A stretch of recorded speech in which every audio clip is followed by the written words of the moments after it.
So the 7-year note bid to cover ratio 2.49, which is lower than the previous auction, also 62.2% to indirect bidders. How would you compare that to shorter traded Treasury sales earlier this week? Yeah, it's actually just like all the rest of the auctions. Basically, we're back to the same kind of demand structure that you saw in October, November, December last year, which was kind of ho-hum. I would say that this is an okay auction. The fact that it tailed a little bit, I think, just shows that there was a little bit of indigestion in the market that needed to be taken down.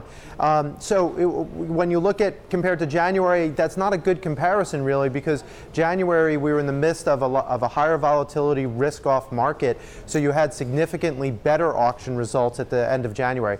I think interestingly, in 2 weeks we get the 10-year and the 30-year reopening new auctions, and those will be, I think, very telling, because will there be demand for this much longer, much more interest rate risk product than we've seen this week? What about demand from foreigners, foreign interest in Treasuries, as we have to sell more debt now to finance the deficits?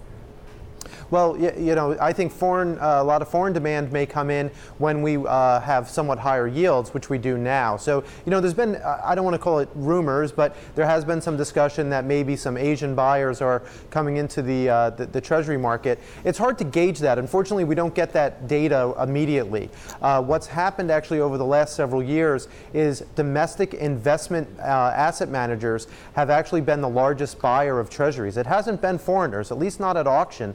And when you look at the data that the Treasury puts out for foreign demand and Treasury purchases, it's actually been flat for the last couple of years. So, but as we issue more, that foreign demand may come back, but that might require higher yields in order to do that.